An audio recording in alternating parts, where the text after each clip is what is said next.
¿Qué tal amigos? Muy buen día, soy el maestro Ezequiel Percio Parra, bienvenidos. El día de hoy me gustaría compartir con ustedes algunas reflexiones en torno al tema de la crianza, enfocándonos principalmente en la satisfacción correcta de la necesidad de conexión y aceptación dentro de los hogares. Se esperaría dentro de las familias que en su proceso de socialización primaria los niños tengan experiencias de aceptación y de conexión con su familia o con el grupo de adultos que los esté cuidando.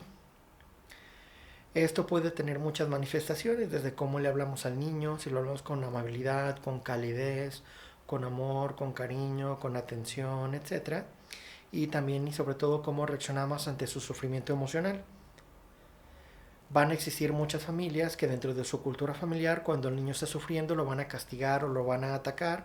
o lo van a rechazar. Y van a existir dentro de todo este espectro algunas familias que son más propensas a experimentar el dolor del niño como una oportunidad de acercamiento, de brindar confort, de brindar calidez, orientación y de guía emocional.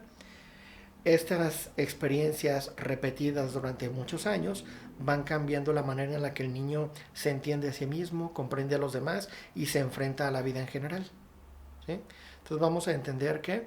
el niño va creando determinado tipo de estrategias para hacerle frente a las experiencias cuando son muy dolorosas. Muchos niños que han experimentado constantemente rechazo, burlas, hostilidad, crítica o aislamiento, cuando experimentan emociones muy intensas como la ira, el miedo, la tristeza, etcétera, no reciben la orientación adecuada de sus padres y por lo tanto van a crear determinado tipo de estrategias disfuncionales para lidiar con ese dolor. En ese sentido van a existir muchos niños que tienden a aislarse, que se sienten incómodos con convivir con los demás, niños que se sienten raros y son muy autocríticos consigo mismo, esto puede durar durante muchos años, niños que son muy desconfiados de otros niños y de los adultos en general porque entienden que el mundo es hostil y lo normal es que la gente te ataque, etcétera. Y todo este tipo de estrategias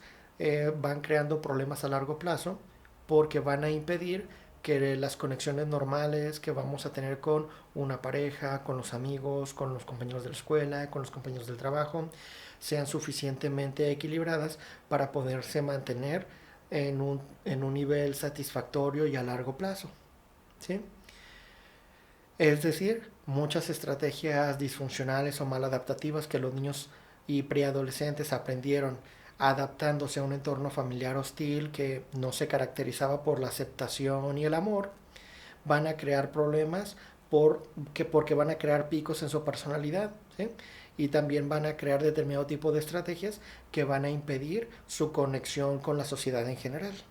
¿Sí? Entonces, por lo tanto, si ustedes identifican dentro de su cultura familiar cuál es la manera en la que normalmente se reacciona cuando sucede un evento que ocasiona mucho dolor a un niño y cuál es la forma natural o correcta según sus reglas familiares de acercarse y brindarle orientación y apoyo, empieza a crear un perfil para entender si su familia eso es como de tipo muy negligente, es decir, que si ven que el niño está sufriendo, pues hay que sufra porque pues, la vida es dura, ya las caídas del futuro en su vida le enseñarán cómo es que hay que vivir correctamente, o sea, una familia muy hostil que ante el sufrimiento y el dolor del niño lo castiguen porque lo vean que a lo mejor es muy torpe o que si está llorando no debería de llorar porque entonces me estás chantajeando, pues entonces te voy a dar algo para que llores, o familias que simplemente son negligentes en el sentido que están observando que el niño está sufriendo pero se desconectan o se desentienden completamente. Es más, al niño le pudo haber pasado algo muy feo en la escuela y se enteran semanas después, si es que se enteran, porque llevan un vínculo de desconexión con sus hijos.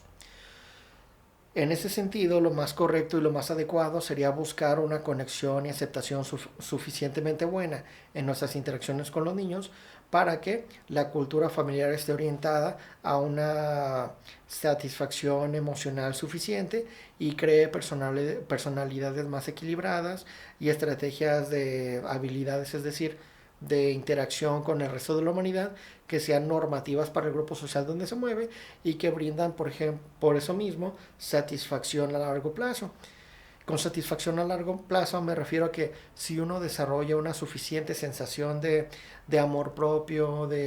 de aceptación, de que eres un ser humano más en esta vida, igual de valioso que cualquiera, y que la gente somos capaces de quererte y que tienen las cualidades suficientes para ser amado, querido, aceptado y apreciado, pues la vida es muchísimo más fácil porque tus interacciones con las demás personas no están caracterizadas por una sensación de rechazo, de desconfianza, de